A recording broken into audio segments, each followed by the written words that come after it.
MagicBand Plus has finally launched at Walt Disney World. Today we're going to tell you all about it and show you how it works.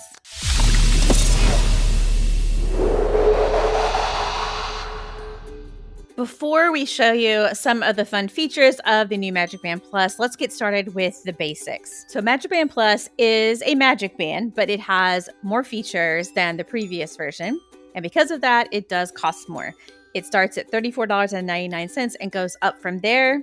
If you're an on-site guest or an annual pass holder, there are discounts available. You can buy it online or you can buy it in gift shops throughout the parks. There are at least a couple dozen styles available that you can choose from.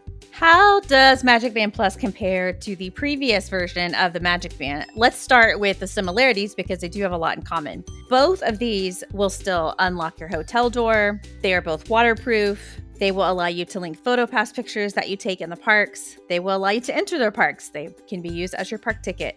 And you can tap in for lightning lanes. However, MagicBand Plus is rechargeable. It usually will hold its charge for 1 to 3 days, and it unlocks extra interactive features in the parks, which we will talk about in just a moment. The older Magic Bands will continue to work, so if you have those, feel free to continue using those. MagicBand Plus is just another option that has some more features, and in fact, when it loses its charge, it functions just like a regular Magic Band.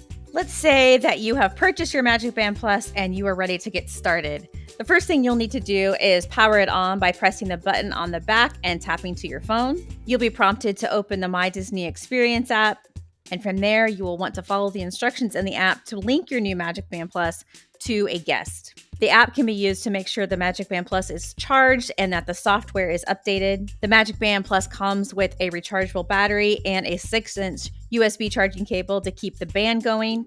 These are included in your purchase, but a charging cable can also be purchased separately online or in Disney Parks gift shops. And now for the fun part, the extra interactive features, starting with the color changing lights that are customizable from within the app.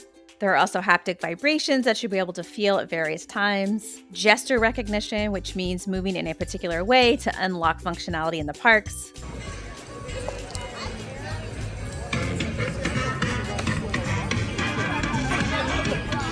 Over in Galaxy's Edge, you can become a bounty hunter. As you search for hidden bounties, MagicBand Plus will be your guide, vibrating and lighting up to show you if you're on the right path. Once a mission is complete, the local guild master will reward them with galactic credits. And as you search for virtual bounties, your band will light up green when you're on the right track and red when you're not. There are the Fab 50 gold statues that you can interact with. As you get close to one, your MagicBand Plus will buzz and light up. And as you wave, your band will also light up with 50th anniversary colors, and you'll hear a sound or message from that particular character. During nighttime shows, there will be interactivity similar to the glow with the show ears that used to do lights during nighttime shows. The MagicBand Plus will light up in sync. And in the future, there will be Hey Disney interactivity. When it is launched, it is a voice assistant functionality that Disney is creating where guests will be able to ask Hey Disney questions about park hours, dining information, and even make specific guest service requests like extra towels or room service. And MagicBand Plus will interact with that as well. Magic Bands and now MagicBand Plus are certainly not a requirement for your trip, but they can definitely make some things easier and more fun. And we certainly look forward to incorporating some of the new features during our trips.